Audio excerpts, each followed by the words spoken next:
ఉంది. S24 కాకుండా S23 series ఇంకా బీటా అప్డేట్ను అందుకోలేదు. అయినప్పటికీ ఈ పరికరాలకు One UI 7ని తీసుకురావడానికి శాంసంగ్ పనిచేస్తోందని నిర్ధారిస్తూ అంతర్గత పరీక్ష గుర్తించబడింది.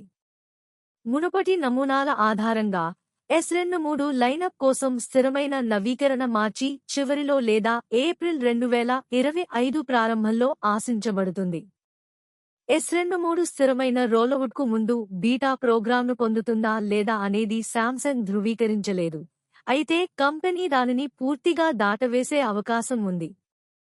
ప్రస్తుతానికి S23 One UI 6.1లో ఉంది. ఇది ఇప్పటికీ బాగా పనిచేస్తోంది. గెలాక్సీ S22 సిరీస్ ఎక్కువసేపు వేచి ఉండండి.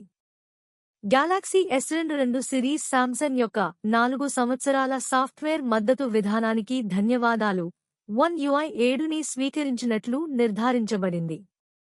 అయితే ఈ దశలో బీటా టెస్టింగ్ అందుబాటులో లేకుండా ప్రాధాన్యతా జాబితా కంటే ఇది మరింత తక్కువగా ఉంది.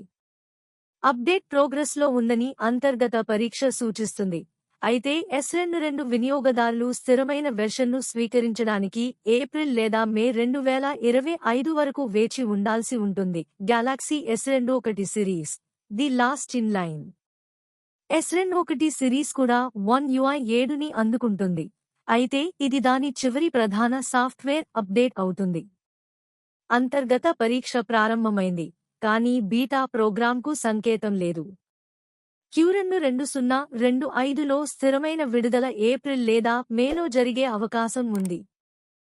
శాంసంగ్ మొదటి కొత్త మోడళ్లకు ప్రాధాన్యతనిస్తూ దశలవారీగా One UI 7ని విడుదల చేస్తోంది. ప్రతి సిరీస్కి ఖచ్చితమైన తేదీ లేనప్పటికీ అప్డేట్ వస్తోంది. కేవలం ఓపిక అవసరం.